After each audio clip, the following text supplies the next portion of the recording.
Eto na nga yung day ito ng ating vlog mga quiz dito sa may Tagaytay. Sinadya ko na nga dito gumising ng umaga at nagising na rin dito si B dahil sinadya talaga namin to para makita ang magandang view dito ng Taal Volcano sa may taas ng balcony. Kaya paglabas agad namin dito, dinungaw muna namin dito ang napakagandang view. Kung mapapansin nyo, hindi ko alam dito kung saan yung Taal, basta good looking talaga dito mga quiz.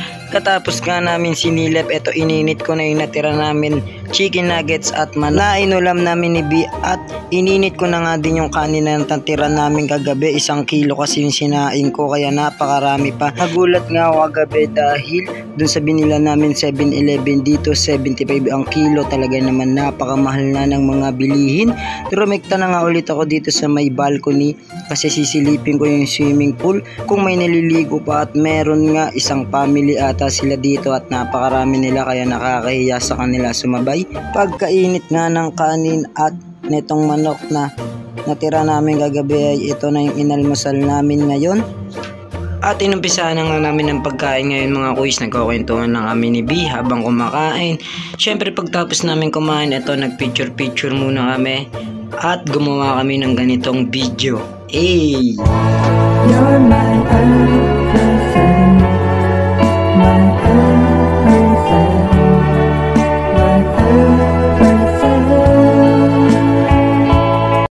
Pagtapos nga namin mag-picture, eto sumakay na kami ng elevator pababa para naman mag-swimming. Eto na kami ni B. Yan, sobrang lamig. At pag tumalong ka dito para kang naliligo sa may lamang ice tube na swimming pool at umuulan pa sa mga oras na to, sumabay pa kaya napakalamig talaga ng sobra at napilitan na kami umahon ni B. Pag akyat nga namin ulit, ito nagpakulo na ako ng tubig para naman magluto ng Nissin ramen na paborito namin ni B with chicharon na masarap talaga yan. Ang mahal nga lang din. Pagkaluto nga nito, pinaghanda ko na si B. Syempre kumuha na tayo dyan ng 2 plato at sasandukin na natin yung Nissin ramen natin na napakasarap at pasok dito sa tag-ulan kasi umuulan dito sa may Tagaytay. Nissin ramen with overload chicharon na baboy, napakasarap talaga. 2 kilo ngayon binili namin ni binabigas dun sa may 7-Eleven at 1 kilo lang pala, hindi na namin ito maubos. Ang mahal pa naman ng bigas, 75 1 kilo, pero goods lang yan at pasok pa naman sa budget namin yon. I'll tell the whole world, top of my lungs, past, present, future, they know you're the one. Doesn't take a diamond ring to say that I do. I don't love anyone, no I don't love anyone. I don't love anyone the way I love you. Pagkatapos nga namin ibimaligo, ito nagbihis na rin kami dalawa at ang suot namin na damit ay itong South Bill. Syempre picture muna ulit kami dito. At ito na nga yung last na view namin dito sa may Cityland Resident of Tagaytay na napakaganda. Dito nga palabas na kami ni B ng unit. Syempre napakaganda at maraming salamat po sa owner nito.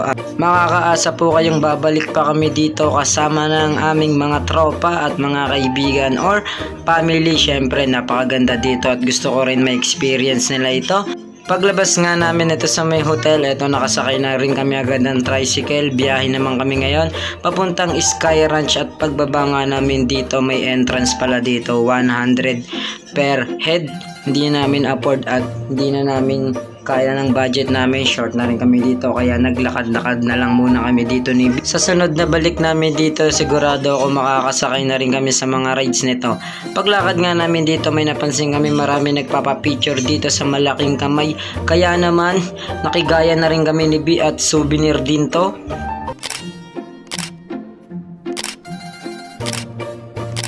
Ang galing nga kumuha ng picture ni kuya na nagbebenta ng buko pie. Shoutout sa'yo kuya. Napansin nga namin dito sa may baba na may maganda pala ditong spot at parang park siya. Ito may angel na istatwa na nakatayo kaya agaran nga namin nilapitan nito ni B dahil napakaganda tingnan. At syempre hanggang makalapit na nga kami dito, si Papa Jesus pala to at kalaban niya ay Devil. Ayan siya, napakaganda ata ng laban nila. Pagsilip nga namin dito pala yung ginaganap yung motor racing na championship. Dito pala yung location sa may Tagaytay. Bumaba nga kami dito at may napansin kaming parang tambayan siya. Ito mga kuy, sinilip nga namin to at meron sila ditong mini bridge at nilakad agad namin to kasi ang angas. Ngayon lang din kami nakakita nito. Naglakad nga kami pa kabila at gusto rin namin makita kung ano nga ba yung meron doon sa kabila. May monumento o estatwa rin pala dito ni Dr. Jose Rizal. Ayan, napakaganda at may mensahe siya sa baba. Sa harap pala nito, ito Municipality of Tagaytay na napakaganda at napakalinis. Dito parang mansyon ng kanilang munisipyo mga kuys, at napansin ko lang din dito sa lugar na Tagaytay at napakalinis at aliwalas tingnan. Siguro talagang napakababait ng mga tao dito. Napansin ko lang kasi kadadaan namin ni BI wala kaming masyadong nakikitang mga kalat at tumambay na nga kami dito sa may upuan para magkwentuhan at kung ano pa yung next namin na gagawin.